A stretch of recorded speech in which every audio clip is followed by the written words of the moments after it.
Já Ibovespa 100 mil pontos aqui no Condado, pessoal. É sobre isso que eu vou falar no vídeo de hoje. Mas antes de começar, dá um like, se inscreva no canal e ative as notificações. E vamos lá, né, pessoal? Depois de pouco mais de 3 meses, né, do pior momento em que a Bolsa atingiu os 63 mil pontos no finalzinho de março, né? Hoje, durante o dia, né, o Ibovespa, pelo menos o Ibovespa Futuro, atingiu os 100 mil pontos, né, ultrapassou os 100 mil pontos, a vista ficou ali nos 99.900, ou seja, estamos a 100 mil pontos, né? Uma forte retomada, né? Uma alta aí expressiva de mais de 50% nesse período. Que é o que eu vinha falando, né? Eu tô desde aquele momento, né? Desde o meio da pandemia, ali do início, que foi em março, falando que a bolsa estava extremamente descontada, tentando ajudar todo mundo nesse momento que foi difícil, né? E quem seguiu, quem olhou com racionalidade, se deu muito bem. E até, vou botar essa matéria aqui, olha. A Levante, né? Nós fomos a única casa que falou no meio dessa matéria de abril, falamos no valor, nossa estimativa era de uma bolsa acima dos 100 mil pontos para o final do ano, né? A maioria das casas gringas que muita gente defendeu aqui, falando que a gente estava errado, né? Merrill Lynch, JP Morgan, entre outros, todo mundo falando de bolsa 70, 60, 50. Bom, o que aconteceu, né, foi exatamente o que eu estou falando desde aquele momento, né? Então eu vou quebrar aqui em 4 momentos a retomada do Ibovespa, né? Até chegar nesse nível aqui, quase nos 100 mil pontos, quando eu peguei o gráfico. O que aconteceu, né, para essa retomada?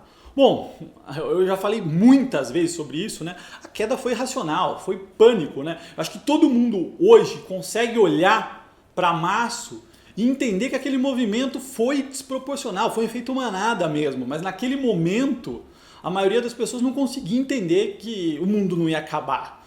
Porque estava todo mundo correndo para o mesmo lado, né, querendo fugir, achando que ia ter o fim do mundo, e quem olhava com calma via que não era isso. Então essa parte da retomada, né, essa parte do gráfico que eu estou colocando aqui do Ibovespa, né, eu quebrei em algumas partes, esse primeiro movimento aqui de retomada foi em função de uma racionalidade, né? O mundo ficou em pânico, depois de um tempo as pessoas começaram a olhar com mais tranquilidade, viram, erramos, né? Foi demais esse movimento e a bolsa voltou naturalmente, né? Então, até um patamar aí acima de 80 mil pontos fez sentido dessa retomada, dessa queda sem precedentes, né? Foi um negócio absurdo, né? Eu nunca vi uma queda tão rápida e tão intensa em crises que foram bem piores, né?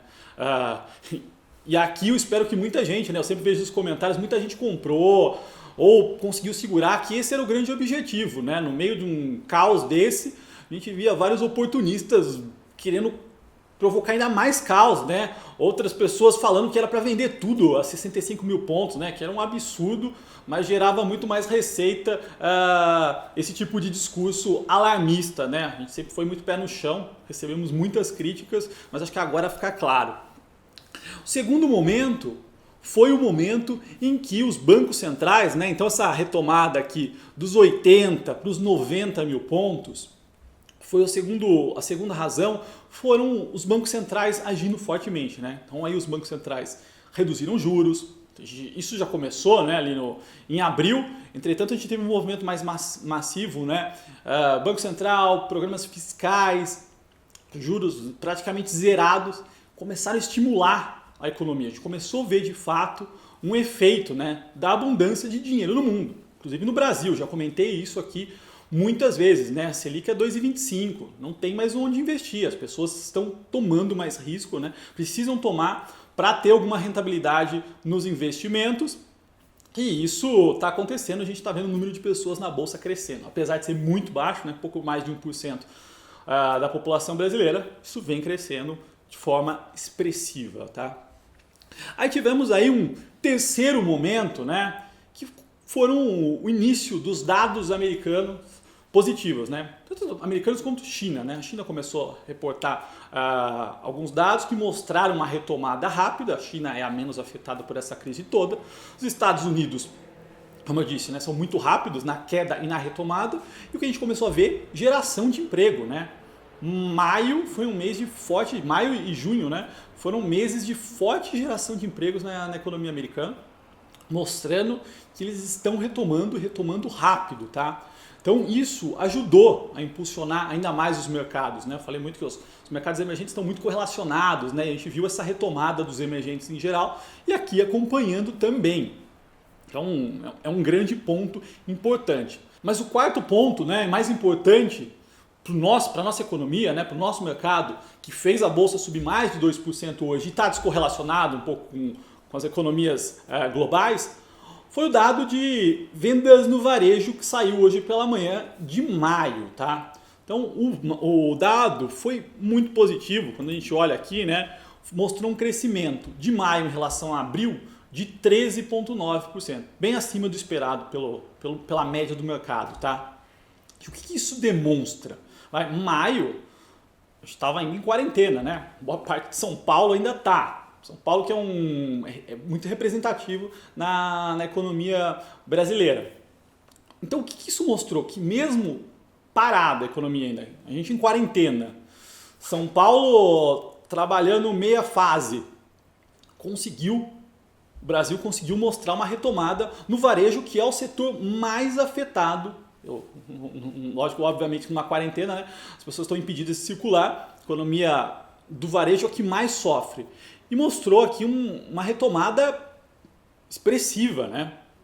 Então, aquele entendimento que talvez a retomada do Brasil seria mais lenta, acabou sendo colocado em xeque nesse momento e a gente começa a ter uma expectativa de uma retomada mais rápida na economia brasileira do que esperado, e isso é positivo, tá? Então a nossa economia aqui tem muito mais riscos do que as economias desenvolvidas, né? Dado os graus que a gente tem menores de liberdade em relação à política monetária e política fiscal.